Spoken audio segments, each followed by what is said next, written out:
A submarine vanished beneath the cold waters of Puget Sound. Then its final sonar echo resurfaced, where no vessel was meant to be. No distress signal, no debris field, just a hollow silence pressed deep into miles of black water. A federal agent was sent to investigate answers he wasn't sure he was ready to face. At his side stood a German Shepherd K9 trained for combat, steady under fire, guided by instincts no algorithm could predict and no ocean could drown. The deeper they searched, the clearer it became. This wasn't mechanical failure, it was design. Someone had redirected steel, rewritten signals, and buried the truth beneath pressure and politics. But when oxygen ran thin and the darkness closed in, it wasn't rank or weaponry that held the line. It was loyalty, a heartbeat beside his own, a presence that refused to let him sink. Because sometimes the miracle isn't the rescue ship breaking the surface. Sometimes it's the partner who never leaves your side. Even in the deepest silence, if you're listening, tell us where you're watching from. And don't forget to like, comment, and subscribe for more stories of courage, faith, and the unbreakable bond between a handler and his K9. The morning over Puget Sound lasted only a few quiet seconds before the wind took ownership of it. Low clouds hung over the slate-gray water, thin sunlight breaking in pale fractures between drifting mist. Seattle's skyline stood distant and muted across the bay, cranes frozen mid-swing above the shipyards, gulls circling in sharp white arcs. The air carried salt, diesel, and the faint metallic scent of rain not yet fallen. It was the kind of morning that looked peaceful from far away and restless up close.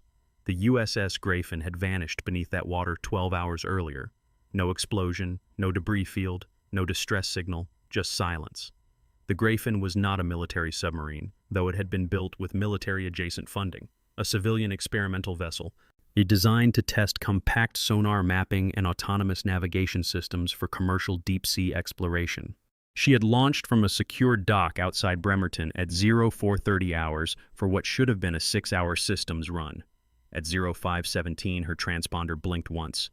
At 0519, sonar logs recorded an anomaly. At 0521, the feed went dark. No mayday, no mechanical warning, nothing. Which was why Special Agent Lucas Hale was standing at the edge of the dock staring into water that refused to answer. Lucas Hale was 42 years old, tall at just over 6 feet, built with the kind of strength that came from years of operational discipline rather than vanity. His shoulders were broad but relaxed, posture straight with a subtle forward lean that suggested readiness even at rest. His hair was dark brown, clipped short in military habit, with threads of silver at the temples he did not bother to hide. His jaw carried permanent stubble, not from neglect, but from indifference to appearance. His eyes were gray clear, steady, and often unreadable. People described him as controlled, focused, unflinching. What they rarely saw was the weight he carried behind that composure. He wore a weatherproof field jacket the color of wet slate, zipped halfway over a charcoal thermal shirt. His boots were planted shoulder-width apart on the pier, as if bracing against more than wind. At his side stood Kaiser. Kaiser was a 6-year-old German Shepherd, black and tan with a thick saddle marking and intelligent amber-brown eyes. He was lean rather than bulky, muscles tight beneath his coat, built for endurance and explosive motion. A faint scar traced through the fur near his right flank, a remnant from an overseas deployment years earlier. His ears were upright but not rigid, constantly calibrating sound. His tail hung low, controlled. Kaiser had been trained in explosive detection and tactical tracking during joint federal operations. And he was disciplined to the point of appearing calm, but calm did not mean passive. He was watching the water. Lucas felt it before he saw it, the shift in the dog's posture. A subtle tension along Kaiser's spine, a narrowing of focus.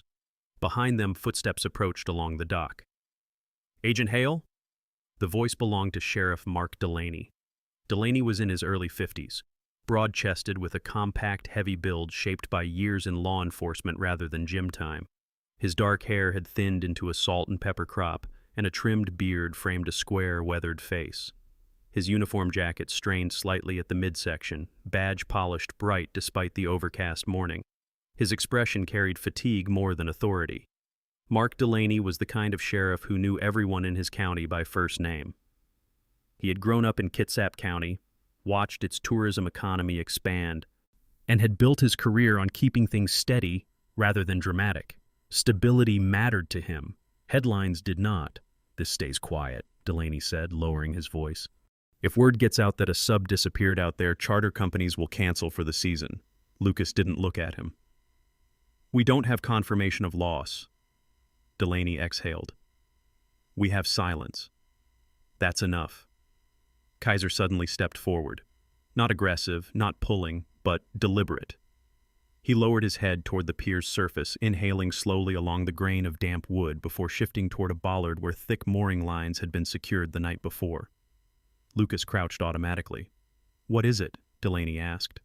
Lucas unclipped a small cloth from his jacket pocket and ran it along the dock's edge.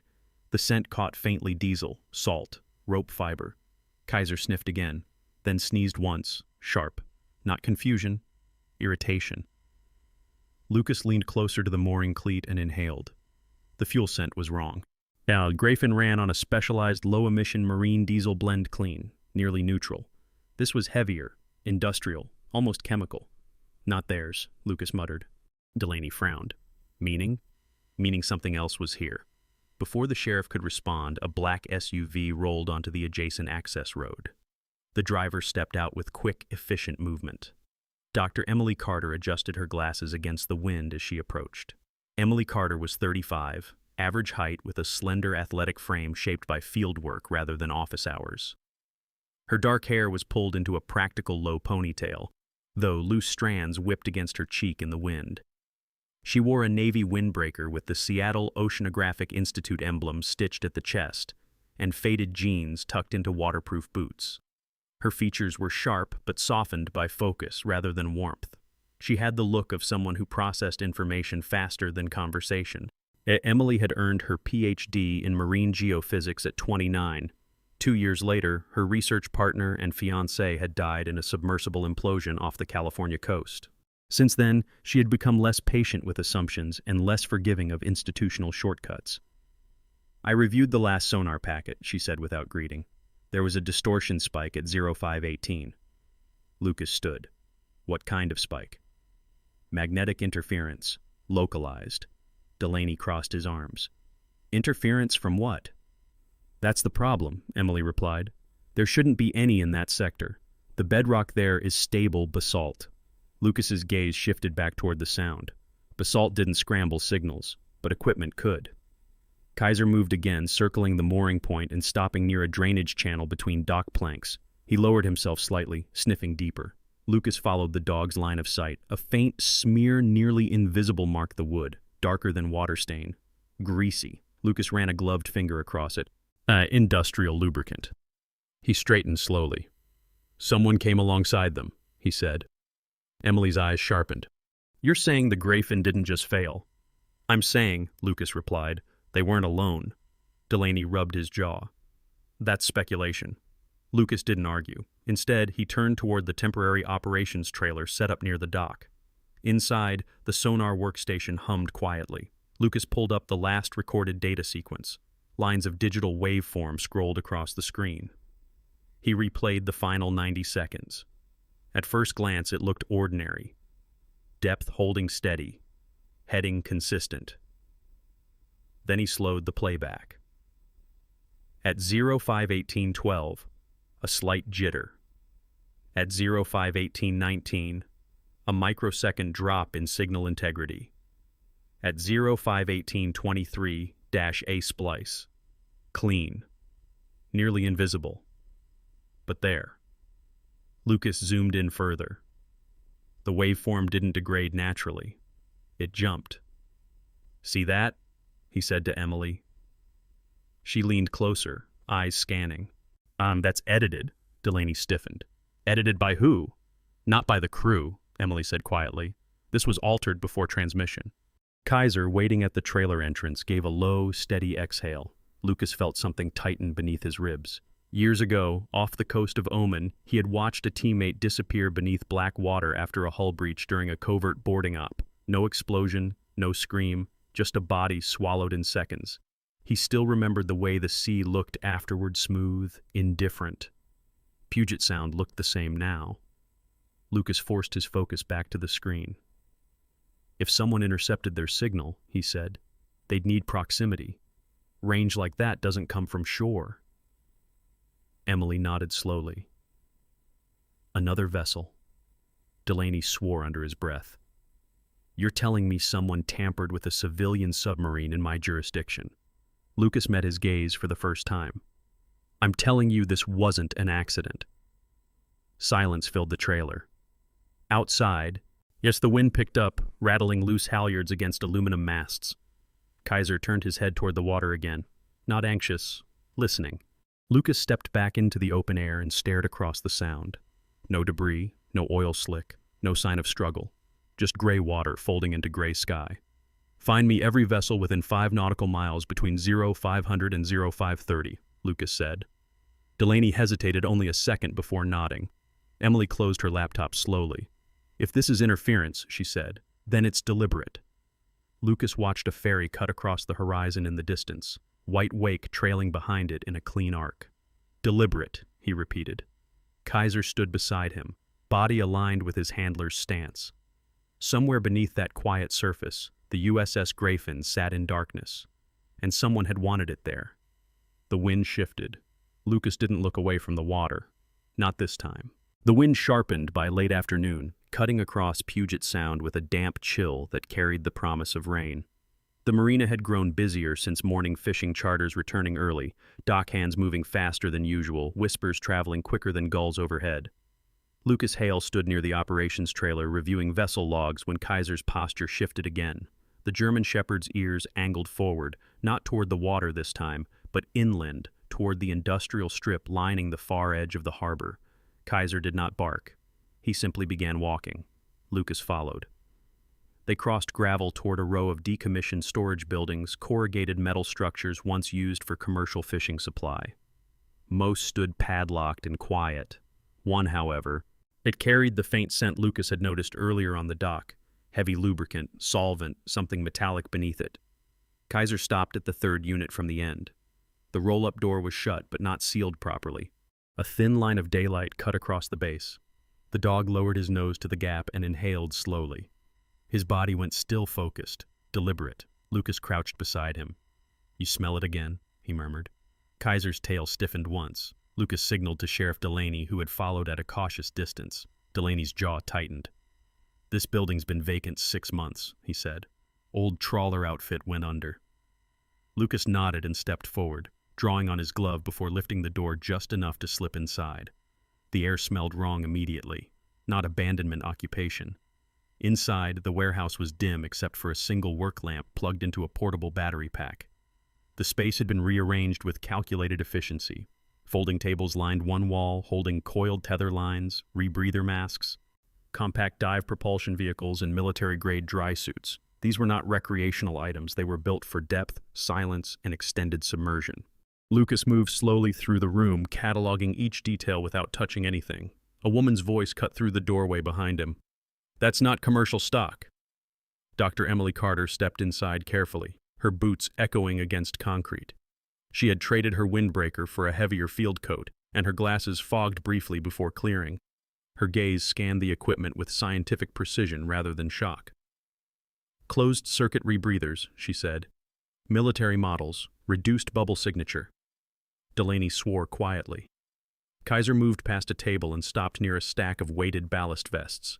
He sniffed along one seam, then sneezed again sharply, the same irritation as before. Lucas leaned in. Residue. Industrial sonar masking compound used occasionally in classified maritime operations to distort acoustic mapping. This isn't salvage, Lucas said softly. This is control. He straightened and stepped back outside, drawing in a long breath of salt air as if to reset his focus. The Grayfin hadn't simply failed.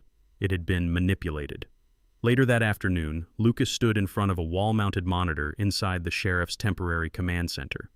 Grainy surveillance footage from harbor traffic cams flickered across the screen. A young deputy operated the playback controls. The deputy was Aaron Pike, mid-20s, lean, with sandy hair perpetually falling into his eyes. He carried the restless energy of someone still proving himself. His uniform hung slightly loose on his narrow frame, and his voice cracked when speaking too quickly. He had joined the department 2 years earlier after losing his older brother in a boating accident, an event that had made him unusually attentive to maritime cases. I pulled everything between 0400 and 0600, Pike said. There was minimal traffic. Lucas leaned forward, arms crossed. The screen showed the Grayfin's departure smooth routine. Then, at 0508, another vessel entered frame from the north. A low-profile support craft, matte hull, no visible registration from that angle. It maintained distance for several seconds before sliding parallel. "Pause," Lucas said. Pike froze the image. The second vessel stayed just outside typical collision avoidance range, close enough to communicate, far enough to appear incidental. "Can you zoom?" Emily asked. Pike adjusted the digital scale. Pixelation increased, but the shape became clearer. "That's not recreational," Emily murmured. Lucas's jaw set. The support vessel remained alongside Grayfin for 90 seconds before drifting back into fog. At 0518, Grayfin's sonar anomaly began. "They forced a recalibration," Lucas said. "Injected false terrain data." Emily nodded slowly. "If you feed a sub incorrect bathymetry readings, it'll adjust heading automatically to avoid phantom obstacles." Delaney exhaled heavily. "You're saying someone steered it?" "Yes," Lucas replied, without ever touching it. Silence settled across the trailer. That silence was interrupted by the arrival of Admiral Richard Boone. Boone entered with measured authority. He was in his late 50s, tall and broad-shouldered despite a slight stoop that hinted at years behind desks rather than on decks. His hair was steel gray, cut regulation short, and his uniform pressed immaculately. His face was composed discipline to neutrality, but his eyes carried impatience. "Agent Hale," Boone said evenly. "Sheriff." Lucas did not salute. He nodded. Boone clasped his hands behind his back. "I've reviewed your preliminary findings. There is no confirmed hostile action." "With respect," Lucas replied. We have altered sonar logs and an unidentified support vessel." Boone's gaze flicked briefly to the screen. "Speculation. Correlation is not causation." Emily stepped forward slightly.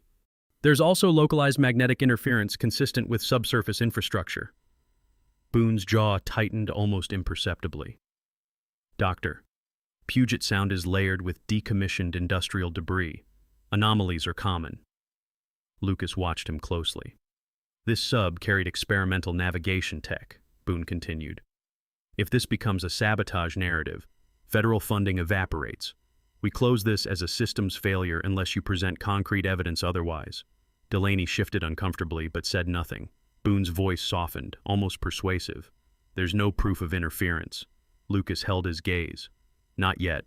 Boone studied him a moment longer, then turned and exited without another word. The trailer felt smaller afterward. Later, as dusk pressed gray into deeper blue, Lucas walked alone toward the waterline with Kaiser at his side. The tide had shifted, exposing slick stones along the shore. Ferry horns echoed faintly across the sound. He crouched near the edge, staring at the surface. For a moment the present blurred. He saw another sea warmer, darker, another mission. A teammate named Marcus diving beside him. A hull breach. A flash of rising bubbles. Then nothing. The water had closed without apology. Lucas felt his breath tighten, chest constricting as if pressure were building again. Kaiser reacted instantly. The dog stepped into Lucas's line of sight and nudged his shoulder sharply. When Lucas didn't respond, Kaiser placed his paws against his thigh and leaned weight forward, firm and grounding. "Easy," Lucas whispered hoarsely. Kaiser's eyes locked onto his, steady, unblinking. Lucas forced air into his lungs, in, out, in, out. The present returned gradually, the scent of salt, the cry of gulls, the solid earth beneath his boots. Kaiser lowered himself slowly but remained pressed close. "Not today," Lucas murmured. He stood and turned away from the shoreline. Behind them, the sound rolled on as if indifferent. Back inside the command trailer, Emily spread bathymetric maps across a folding table. Her finger traced a region northwest of the anomaly spike. "Here," she said. "Old cobalt extraction shaft, closed in the 70s. Depth profile matches where interference peaked." Lucas leaned over the map. "If someone redirected Grayfin," he said, "they'd aim somewhere concealed." Emily nodded. "A subsurface cavity would distort sonar. Hide signature." Delaney folded his arms. "You're suggesting they drove it into an old mining shaft." "I'm suggesting," Lucas replied, "they knew exactly where to send it." Kaiser lay at Lucas's feet, but remained alert, ears twitching at every shift in tone. Outside, the harbor lights flickered on one by one, reflections stretching thin across the darkening water. Lucas studied the map one final time. A decommissioned mine beneath cold water, an unidentified support vessel, military-grade dive equipment hidden steps from the dock, and a submarine gone silent without asking for help. This was not chaos, it was orchestration. Lucas straightened slowly. They didn't just intercept the Grayfin, he said. They herded it. Emily met his eyes. Delaney swallowed hard. Beyond the trailer walls, Puget Sound darkened into night. Somewhere beneath it, steel waited in silence, and someone knew exactly where it lay. Morning came gray and windless, the kind of still that made Puget Sound feel suspended rather than alive. The search grid had expanded overnight. 2 Coast Guard cutters idled at perimeter coordinates while a civilian salvage vessel equipped with side-scan sonar traced careful lines across the water above the abandoned cobalt shaft Emily had identified. The sky hung low and metallic, clouds pressing close enough to flatten sound. It was the sort of quiet that amplified expectation. Lucas Hale stood near the starboard rail of the salvage vessel Mariner's Reach, binoculars lowered against his chest. He hadn't slept. His field jacket was zipped to his throat, collar turned up against cold mist drifting in from the sound. Beside him, Kaiser paced in controlled arcs along the deck, nails clicking against steel. The German shepherd's movements were purposeful but restrained, ears upright, nostrils flaring, scanning wind currents that carried more salt than signal. Sheriff Delaney stood further aft, speaking into a handheld radio, voice clipped but steady. His posture carried more tension than the previous day. Rumors had begun circulating despite his attempts at containment. Tour boat operators had already called asking whether the search involved terrorism. He deflected every question. Stability mattered to him, but stability was slipping. On the upper deck, Dr. Emily Carter leaned over a sonar console operated by a Coast Guard technician. The technician, Petty Officer Daniel Ruiz, was in his early 30s, compact and athletic, with closely shaved hair and an easy professionalism honed by years at sea. Ruiz had a quiet confidence that came from competence rather than ego. His eyes moved rapidly over shifting sonar imagery, reading patterns most civilians would dismiss as static. Contact below, Ruiz called calmly. Metallic anomaly, small. Lucas turned slightly but did not move. Kaiser did. The dog froze mid-step. His head snapped toward the water off the port side, body stiffening. A subtle whine vibrated in his throat, not fear, but recognition. Then it surfaced. A small cylindrical device bobbed up through dark water about 20 yards from the vessel, buoyant casing scuffed and marine growth clinging to one end. It drifted with deliberate lightness rather than debris-like randomness. Before anyone issued a command, Kaiser lunged forward to the rail, bracing paws against steel. He barked once sharp, commanding. There, Ruiz pointed. A retrieval hook snagged the device within minutes. It was roughly the size of a thermos, encased in waterproof housing with a fractured antenna at the top. Lucas crouched as Ruiz set it carefully on a tarp. It's a drop recorder, Emily said immediately, kneeling opposite him. Emergency acoustic buoy. From the Grayfin? Delaney asked. Lucas studied the casing. The serial plate had been partially scraped, but faint etching remained.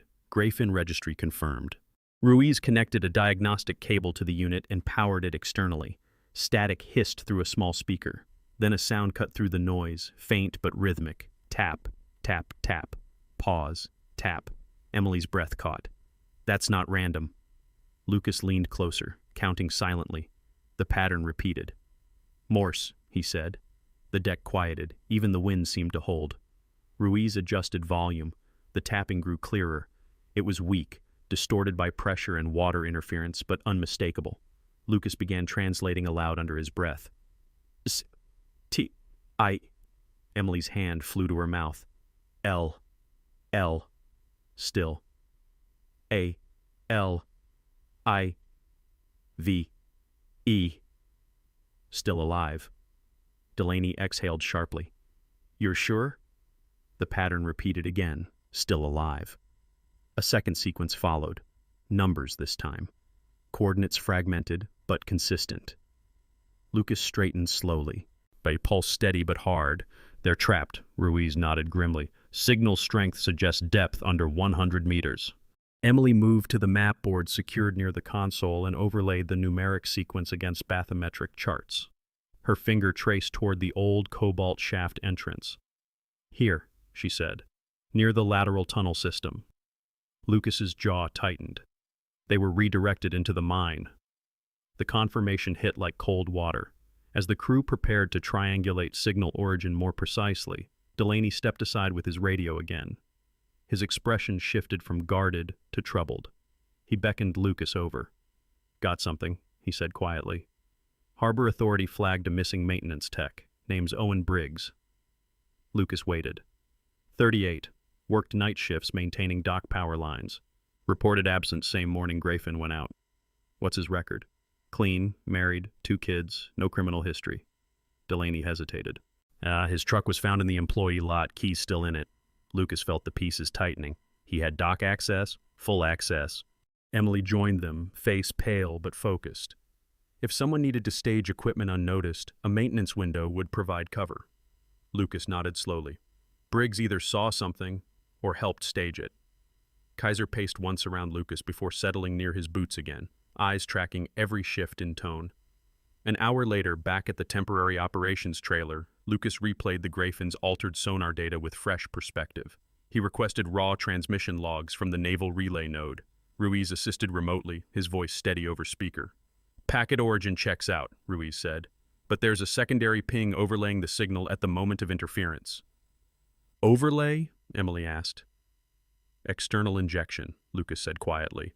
He magnified the waveform. Beneath the primary navigation feed lay a faint, a structured signal too deliberate to be noise. "They fed false terrain mapping," Emily murmured, "like projecting a phantom ridge to force automatic correction." Lucas followed the data line to its source vector. The external signal originated not from shore, but from a mobile point approximately 1.3 nautical miles north of the Grayfin's departure path. "Support vessel," Lucas said. Ruiz confirmed. "Matches angle from surveillance footage." Lucas's mind shifted gears. If the Grayfin's navigation had been overridden externally, then someone possessed advanced acoustic injection capability. That wasn't casual sabotage. "It required access to proprietary mapping protocols," Emily added. "Grayfin's software wasn't public." Lucas turned toward the operations window, staring out at the harbor beyond. "Then someone inside knew how to manipulate it." Delaney folded his arms. "You're thinking internal leak." Lucas didn't answer immediately. Yet he thought of Admiral Boone's insistence on closing the case quickly, of the quiet dismissal of interference evidence, of how fast funding concerns had surfaced. "Either someone inside the base," Lucas said finally, "or someone with direct access to its contractors."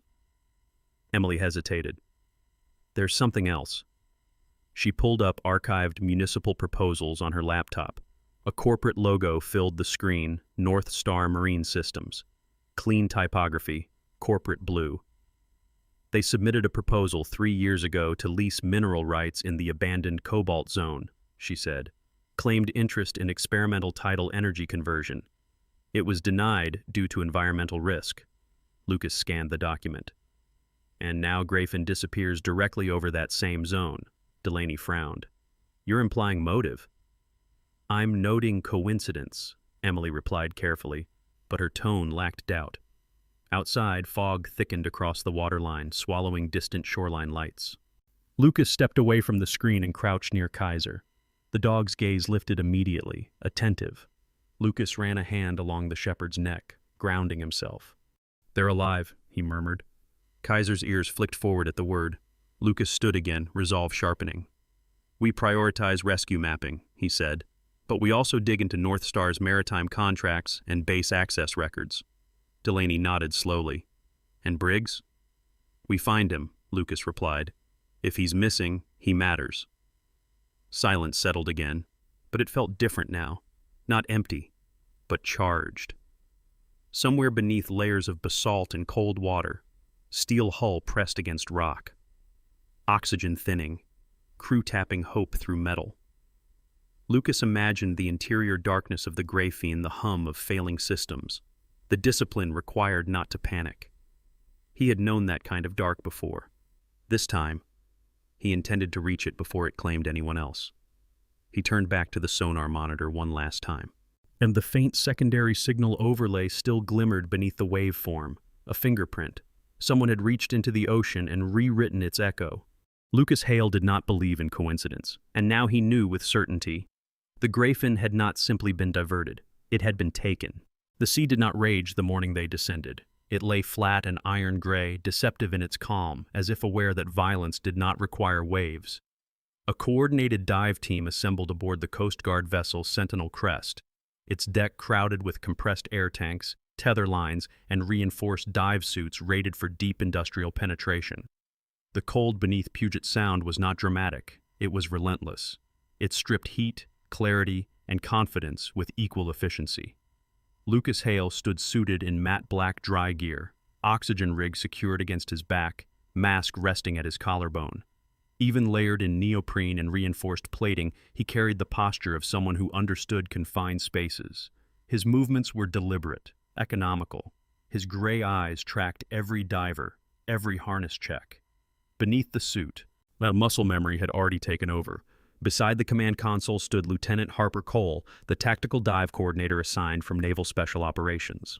Cole was 39, lean and angular, with sharp cheekbones and close-cropped blonde hair.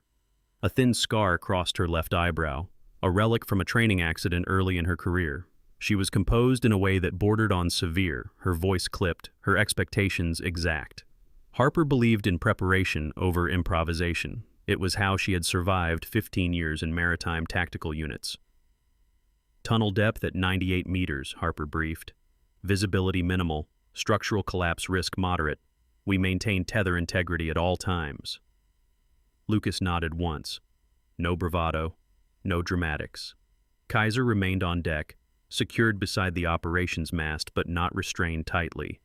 The German shepherd's muscles were coiled beneath his coat, ears angled toward the water as sonar pings echoed faintly through hull metal. He paced once, then twice, then stopped abruptly when a deeper vibration rippled through the vessel's frame. It was subtle, inaudible to most, but Kaiser's head snapped toward the sound. Emily Carter stood near him, gloved hand resting lightly on his collar. She had insisted on boarding despite not being part of the dive team. Her face was pale beneath the cold light, but her expression remained analytical. She watched Kaiser's reaction carefully. "What is it?"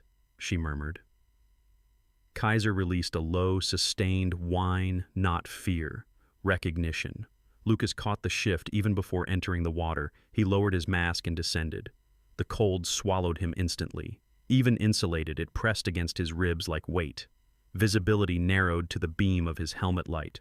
Rock formations loomed and dissolved in particulate haze. The tether line extended behind him, steady and taut. Yet the cobalt shaft entrance appeared gradually, an unnatural geometry carved into basalt. The mouth of the tunnel yawned like an open wound beneath the seabed. Lucas signaled and advanced. Inside, the darkness deepened. Silt stirred at every movement, turning water into murk. He felt rather than saw the obstruction ahead. Then his light caught steel. Gray fin. The submarine's hull rested at an unnatural angle within the tunnel cavity, wedged partially against a reinforced support beam left from mining operations decades earlier. No catastrophic breach, no shattered plating. She looked intact but immobilized. Lucas's pulse remained steady. He approached cautiously and ran his glove along the hull. Cold metal vibrated faintly from internal systems still functioning at minimal capacity. They were alive. A secondary beam illuminated the lower aft section. Something was attached. Lucas shifted position and focused. A mechanical clamp system had been bolted onto a rock anchor and extended outward to lock against Grayfin's propulsion shroud. It was not improvised, it was engineered. A black control module sat encased in waterproof housing near the clamp's base. Lucas moved closer and brushed sediment aside. A logo emerged beneath his glove, North Star Marine Systems. He exhaled slowly through the regulator. Above the surface, Kaiser stiffened abruptly. He lunged once toward the rail, barking sharply. Harper Cole glanced over from the command screen. "Sound anomaly," she reported. "Secondary ping beneath the mine shaft." Emily's fingers tightened on Kaiser's collar. The dog's ears were pinned forward, eyes locked on the water as if tracking movement beyond sight. Below, Lucas signaled the team to document the clamp mechanism. He maneuvered around the device and located a manual override port sealed, but accessible. He transmitted a surface update through tether mic. "Grayfin secured by external clamp. North Star branding confirmed." Silence answered briefly from the command deck before Harper's voice cut through. Copy. Minutes later, a second diver illuminated a narrow passage beyond the tunnel bend. A figure moved into view. The man raised both hands slowly inside his dive mask, palms open. He was brought to the surface within 30 minutes. His name was Aaron Whitlock. Whitlock was 44, medium height, slightly heavy-set, with thinning sandy hair plastered flat against his skull after mask removal. His face was pale and narrow, dotted with broken capillaries near the nose, a man accustomed to stress and perhaps long nights. His eyes darted constantly, intelligent but frayed. His wetsuit bore North Star insignia on the sleeve. Whitlock had the look of someone who believed he was the smartest person in the room until that belief fractured. He shivered on deck as Harper removed his gloves. "I'm not a saboteur," he said quickly. "I'm an engineer." Lucas stood before him, mask removed, water still dripping from his gear. You locked a civilian submarine inside a mining shaft." Whitlock swallowed. "It wasn't meant to harm them." Emily stepped forward, recognition flashing across her face. "You," she said quietly. Whitlock blinked at her. "Dr. Carter." Her posture shifted, tension tightening her shoulders. "You were at my dissertation defense. You worked under Dr. Halverson." Whitlock hesitated. "Yes." Emily's expression hardened. Dr. Halverson had been her mentor, the man who had later accepted a consulting contract with North Star after leaving academia under ethical scrutiny. He had dismissed Emily's objections to commercial mineral exploitation in fragile marine zones. "You left research for corporate extraction," she said. Whitlock's jaw clenched. "Innovation requires funding." Lucas cut through. "What was the objective?" Whitlock's composure thinned. "Demonstration." "Of what?" Harper demanded. "Acoustic dominance," Whitlock replied. "North Star has been developing maritime control systems. The ability to redirect vessel navigation acoustically without physical force." Emily stared at him in disbelief. "You hijacked a submarine to prove a concept?" Whitlock shook his head. "Not hijack, redirect. Temporarily. We plan to release it after 24 hours. Lucas's gaze hardened. "You gambled with lives." Whitlock's voice faltered. "We needed proof, strategic leverage. If we can demonstrate control over key maritime corridors, we secure federal contracts, defense contracts." The implication settled heavily. This was not a rogue stunt. It was a demonstration of capability. Above them, Admiral Boone stood rigid near the communications console. His expression was no longer dismissive. "You knew?" Lucas asked quietly. Boone hesitated. The pause was answer enough. "I was informed of exploratory research into acoustic routing," Boone admitted. "I was assured it would not compromise active vessels." "You were pressured," Emily said flatly. Boone met her gaze. "There were congressional interests tied to North Star's development funding. I was advised not to interfere without concrete evidence." Lucas felt clarity sharpen into something colder. "This isn't economic theft," he said. "It's strategic manipulation." Whitlock closed his eyes briefly. "We're competing globally. If we don't control the lanes, someone else will." Lucas crouched to eye level. "Control through coercion isn't innovation." Whitlock looked suddenly smaller, less certain. Harper signaled to escort him below deck for custody transfer. Kaiser watched the man go without growling eyes, steady, assessing. The clamp remained attached to Grayfin below, but its design was now understood. Lucas turned toward the sea once more. They had found the sub, confirmed the sabotage, identified the architect. But something larger loomed beneath that revelation. If North Star could redirect a civilian submarine in domestic waters undetected, they could redirect anything. Lucas felt the weight of that realization settle fully. This was not about minerals, it was about maritime power. And someone had buried that truth beneath cold water and corporate polish. Now it was exposed. The estimate came in just after dawn, 6 hours. That was how long the Grayfin's internal oxygen reserves could sustain the trapped crew at reduced metabolic consumption. The figure was delivered calmly by Petty Officer Ruiz, but it struck the deck like a physical force. Cold air swept across the Sentinel crest as clouds thickened overhead, pressing the horizon into a low gray wall. The sea remained deceptively steady, but tension vibrated through steel and bone alike.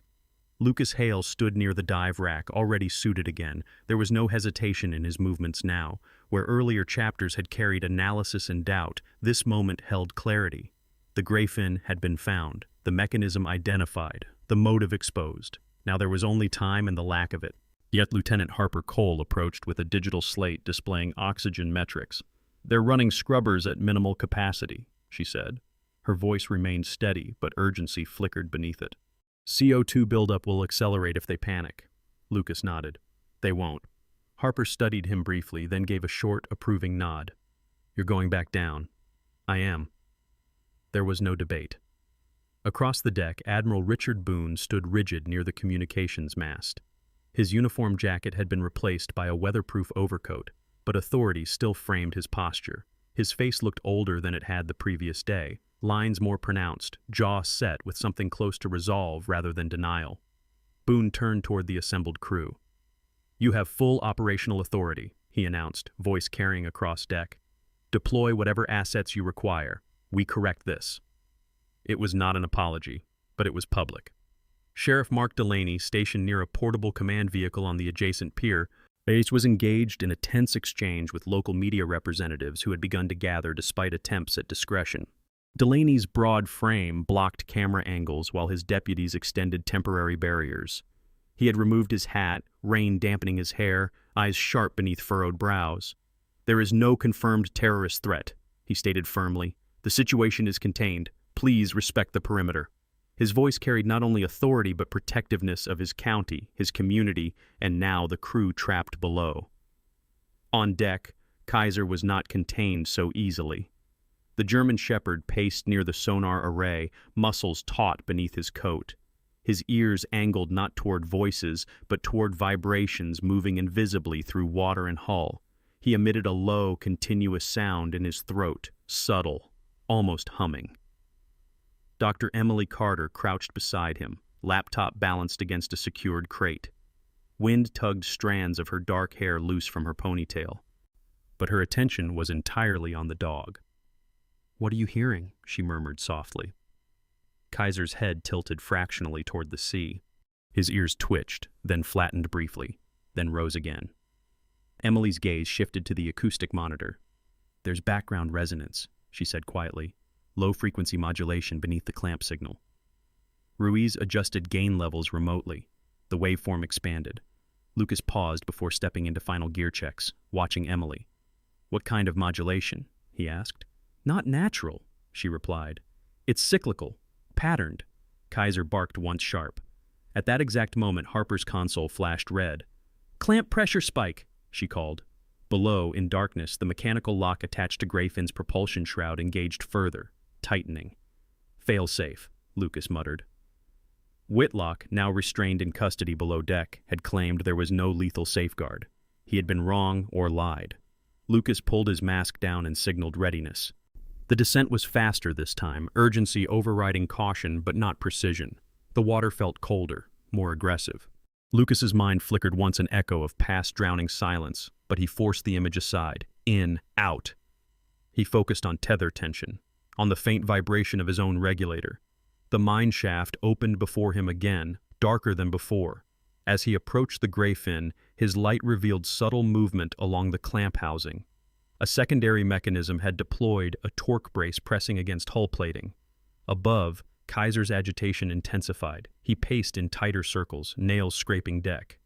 Emily leaned closer to the acoustic display. "There," she said sharply. "That resonant spike every time the clamp tightens." Ruiz isolated the frequency band. It pulsed at irregular intervals, almost masked with an ambient noise. "It's a remote trigger," Emily said, "not mechanical timer acoustic activation." Boone stepped closer. Meaning? Meaning someone programmed the clamp to react to external command frequencies." Kaiser lunged toward the rail again, barking twice in rapid succession. His body trembled, not fear, but heightened perception. Emily's eyes widened slightly. "He's tracking changes before our equipment registers them." She adjusted filtering parameters based on the microsecond variance in Kaiser's reactions. When the dog stiffened, she marked the waveform. A pattern emerged. "Boost this band," she instructed Ruiz. The signal clarified a narrow beam interference directed toward the shaft. "Source?" Lucas's voice crackled through comm. Ruiz triangulated quickly. "Mobile transmitter, approximately 2 nautical miles east." Delaney's voice cut in from pier radio. "We have a small craft attempting to clear the restricted zone at speed." Boone didn't hesitate this time. "Intercept it." Below, Lucas reached the clamp housing. He located the override port again, but this time, yet an additional locking bracket had sealed it. "Clamp reinforced," he transmitted. Emily's voice responded, urgent but controlled. "We're blocking the interference. Give us 30 seconds." Kaiser's growl deepened into a steady vibration. On screen, the interference waveform flickered as Ruiz increased counter-signal output using Coast Guard sonar emitters to flood the frequency band. "Now!" Emily called. The red indicator on Harper's board shifted to amber. Below, Lucas felt the torque brace shudder. The clamp mechanism stalled mid-cycle. He moved quickly, manually disengaging the override housing and twisting the release valve. The clamp retracted partially, then resisted. Oxygen time ticked. Lucas forced the release lever fully downward. Metal groaned through water. Sediment burst outward in clouds. Above, Kaiser stopped growling abruptly, ears forward, body still. On console, the interference band flatlined. "The signal's dead," Ruiz confirmed. "Interceptor unit disabled." Delaney's voice came through next. Breathless, but steady. "Craft secured, operator in custody." The clamp released entirely. Grayfin shifted slightly within the shaft, buoyancy adjusting as propulsion cleared obstruction. Lucas signaled ascent protocol. Harper coordinated lift operations immediately, attaching buoyancy assistance lines to the submarine's forward hull. Minutes stretched long, but measured. Then, slowly, Grayfin began to move. Above, Kaiser's posture transformed. The tension drained from his spine, replaced by rigid focus as he watched a faint ripple widen across the surface. The submarine emerged from darkness gradually, assisted by surface tension and lift bags guided by coordinated precision. On deck, Boone exhaled deeply for the first time in hours. Delaney removed his hat and ran a hand through damp hair, relief etched across his features. Emily closed her eyes briefly, then reopened them as Grayfin broke surface within safe tow range. Lucas surfaced shortly afterward, mask lifted, water streaming from his gear. He drew one long breath of open air. Not fear, not memory, air. Kaiser met him at the rail, tail low but wagging once, restrained but unmistakable. Lucas removed his glove and placed his hand against the dog's neck. "We're not done," he murmured quietly. But for now, the submarine was free. The crew remained alive, and the cold weight of the mine no longer held them. The sky began to change before anyone noticed. It was subtle at first, an easing of gray along the eastern horizon, a thin seam of pale gold stretching low over Puget Sound. The sea, which had carried tension for days, now lay calm, breathing in long, steady swells. The air held that fragile stillness that exists only in the moments before sunrise fully claims the sky. Grayfin surfaced slowly, assisted by stabilization rigs but buoyant under her own restored systems. Water streamed from her hull as she broke through the Sound's surface, metal gleaming under first light. She no longer looked like a trapped machine. She looked like something that had endured. On the deck of the Sentinel Crest, crew members moved with controlled urgency as access hatches were opened. Medical personnel stood ready. Yet the first crewman emerged blinking into daylight. He was pale, eyes red from recycled air and exhaustion, but alive. One by one, the rest followed, 8 in total. Their uniforms were damp, faces drawn tight with fatigue, yet each of them stepped onto the deck under their own power. A quiet ripple of applause moved through the assembled personnel. Not loud, not triumphant, but relieved. Lieutenant Harper Cole stood near the ladder well, posture straight, giving each crew member a brief nod as they passed. She did not smile easily, but her eyes softened when the final engineer climbed out. "They held discipline," she said to Lucas as he approached. "Your confidence was justified." Lucas merely nodded once. Nearby, Sheriff Mark Delaney watched the scene unfold from the pier. His shoulders, which had carried tension like armor for days, seemed lighter now. Reporters remained at a controlled distance, lenses pointed but subdued. Delaney had kept them back firmly but fairly, refusing spectacle. Yeah, now he stepped forward to address them. "No fatalities," he announced, voice steady and resonant. "Our community stands intact." He did not elaborate on sabotage or conspiracy. That would come through official channels. Today was about survival. Dr. Emily Carter stood at the railing, watching sunlight reflect off the Grayfin's restored hull. Wind tugged at her hair, but her gaze was focused beyond the ship to the broader implications. In the past 48 hours, she had compiled acoustic anomaly data, interference logs, and system vulnerabilities. Her fingers traced the edge of a tablet held loosely at her side. "This changes maritime protocol," she murmured quietly to Ruiz. who stood beside her. Ruiz gave a faint, respectful smile. "You'll publish?" "Yes," Emily replied. "Not for exposure, for prevention." Her voice carried calm resolve. For years, she had warned against unregulated acoustic manipulation technologies. Now she had evidence and leverage. Behind them, Admiral Richard Boone stood near the command mast, speaking into a secure communications line. His tone was direct, stripped of deflection. "Yes, Secretary," he said. "We're initiating internal audit immediately. All acoustic routing programs suspended pending review." Boone's posture no longer carried defensive stiffness. It held accountability. In the days following Whitlock's confession, federal investigators had moved quickly. North Star Marine Systems executives were now under subpoena, corporate servers seized under warrant. Boone had cooperated fully, providing documentation previously shielded by political caution. Mistakes had been made. He would not repeat them. Lucas Hale stood slightly apart from the center of activity, helmet tucked beneath one arm, salt water still drying on his jacket. His gray eyes moved slowly across the deck, counting survivors without needing to. Kaiser approached him from behind, quiet as shadow. The German shepherd's gait was calm now, a tail low but relaxed, amber eyes steady. The tension that had coiled through his body during the rescue had drained away, replaced by grounded attentiveness. Lucas felt him before he saw him. He turned and crouched. For a brief moment, neither moved. Then Kaiser stepped forward and pressed his head firmly against Lucas's chest. The contact was not dramatic. It was deliberate. Years earlier, in a different ocean, under darker circumstances, that same pressure had anchored Lucas when breath had abandoned him. Now it grounded him again, not from panic, but from relief. Lucas placed both hands along Kaiser's neck, fingers sinking into thick fur. "We're still here," he murmured. Kaiser exhaled softly.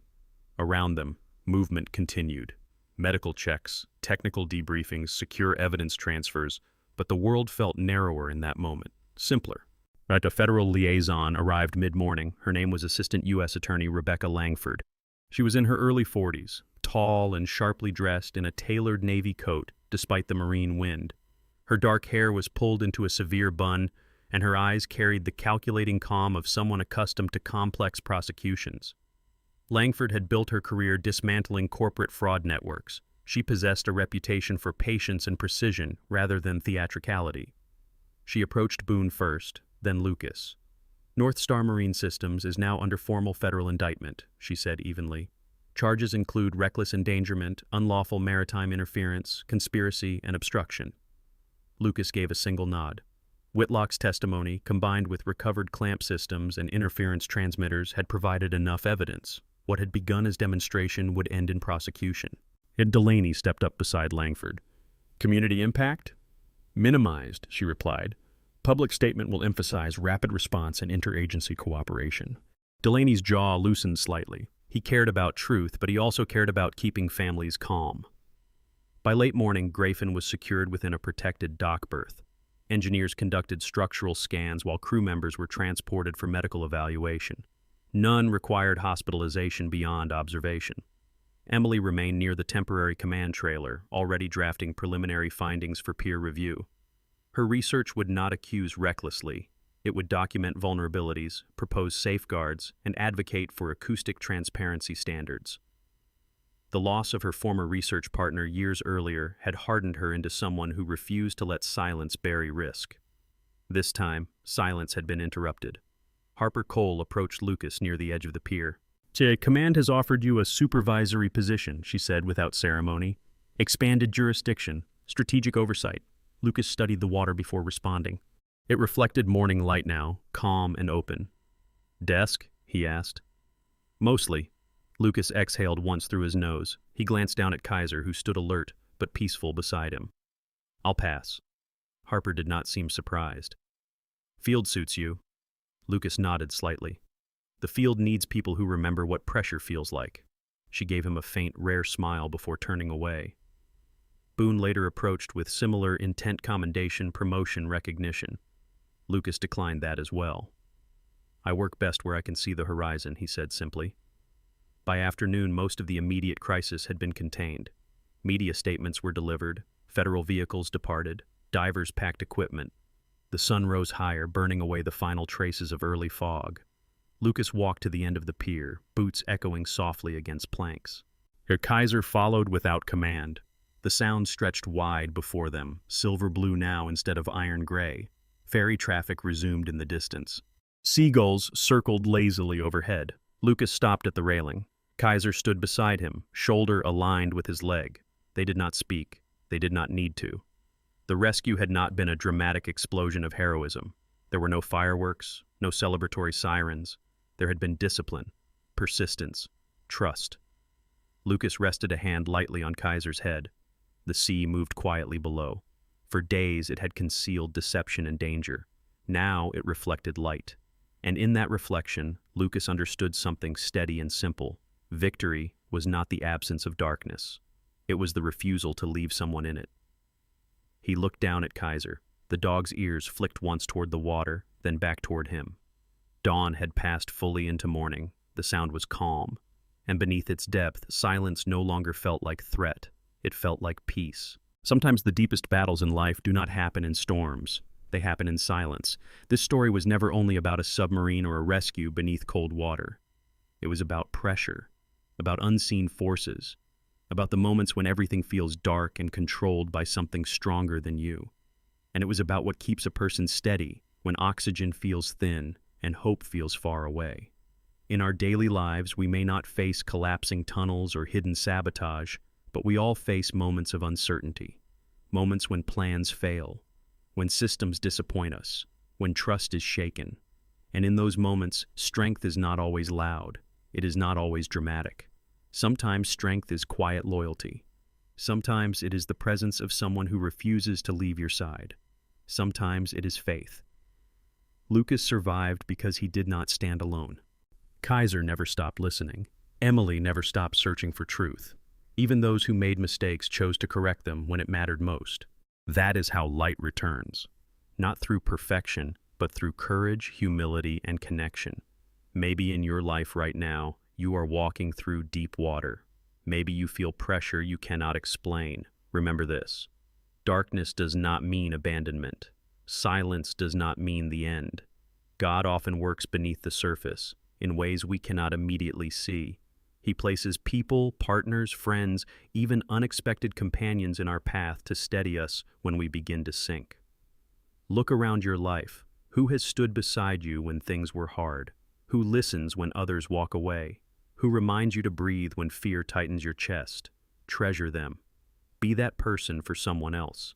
If this story spoke to you, share it with someone who might need encouragement today. Leave a comment and tell us what part stayed with you.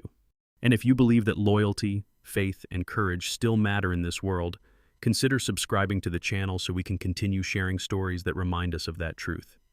May God bless you and protect you. May He guide you through every deep water you face. And if you believe that He walks with us even in the silence, type Amen in the comments.